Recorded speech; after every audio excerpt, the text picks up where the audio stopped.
अस्सलाम वालेकुम दोस्तों, मैं हूं आपका मेज़बान अवैस खान और आप देख रहे हैं दी रियलिटी पॉइंट। दोस्तों, क्या आप जानते हैं कि भारत में एक औरत के साथ इसके पालतू घोड़े ने ऐसी क्या हरकत की कि पूरा गांव हैरान रह गया। क्या इस औरत ने अपने घोड़े के साथ कोई गैर मामूली ताल्लुक कायम रखा था, जिसकी वजह से घोड़ा सड़क पर बेकाबू हो गया और औरतों को भी नहीं बख्शा। आज की वीडियो में मैं आपको इस औरत और इसके पालतू घोड़े की कहानी सुनाने जा रहा हूँ, तो चलिए शुरू करते हैं। दोस्तों, भारत एक ऐसा मुल्क है जहाँ जानवर पालने का बहुत शौक है। भारत में पालतू जानवरों के तौर पर गधे और कुत्ते आम तौर पर रखे जाते हैं, लेकिन कुछ भारतीय लोग घोड़े पालने का शौक भी रखते हैं, लेकिन ये शौक पूरा करना हर किसी की बस की बात नहीं। एक भारतीय लड़की ने जब घोड़ा पाला तो उसके साथ एक हैरान कौन वाक़या पेश आया जिसने सबको हैरान कर दिया।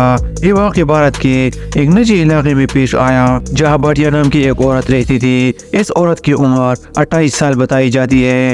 ये वाक़या इस दौर का है जब भारत में अंग्रेजों का राज था और वो रियासतें मुकामी राजाओं के हवाले कर चुके थे। रियासत के राजा सख्त मिजाज इंसान थे और अक्सर अंग्रेजों को खुश करने के लिए अपने रिया पर जुल्म करते रहते थे। एक दिन राजा ने शिकार के लिए एक प्रोग्राम बनाया और अपने गाँव से अच्छे घोड़े मंगवाने का फैसला किया। इलाके में तलाश के बाद राजा के आदमियों ने बेहतरीन घोड़ा मुंतखब किया और राजा के सामने पेश किया। कहा गया कि यह घोड़ा इंतहाई उम्दा नस्ल का है और इसकी सेहत भी बेहतरीन है। राजा ने घोड़े की तारीफ सुनी और इस पर सवार होकर इसकी ताकत और रफ्तार का जायजा लिया। सवार होने के बाद राजा ने घोड़े की काबिलियत देखी और इसे खरीदने के ख्वाहिश जाहिर की, लेकिन भाटिया नाम की लड़की ने कहा कि ये घोड़ा बहुत कीमती है और इतनी आसानी से नहीं दिया जा सकता। राजा इस जवाब पर हैरान रह गए। राजा ने इस लड़की से पूछा कि इस घोड़े की ऐसी क्या खूबी है कि इसकी कीमत इतनी ज्यादा है। इस लड़की ने जवाब दिया कि ये घोड़ा रात को किसी को नहीं दिया जा सकता। कुछ बहस के बाद राजा ने ये घोड़ा शिकार के बाद वापस करने का शर्त पर उधार ले लिया। भाटिया नाम की लड़की ने कहा, ठीक है, लेकिन मेरी एक शर्त है कि घोड़े की देखभाल और इसका हिसाब मेरे ज़ेरे निगरानी होगा और अगले 1 साल तक राजा को इसकी जिम्मेदारी संभालनी होगी। शिकार के दौरान घोड़ा राजा की औक़ियात के मुताबिक पेश आया और इसे जंगल की रहनुमाई करने में कामयाब रहा।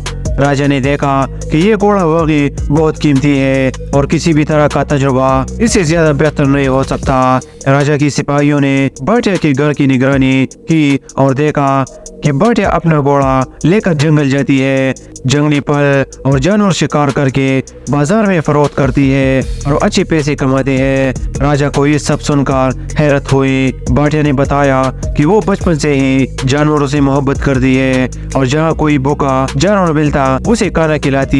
एक दिन एक बुजुर्ग ने इसे ये घोड़ा दिया और कहा कि ये घोड़ा तुम्हारी बहुत काम आएगा।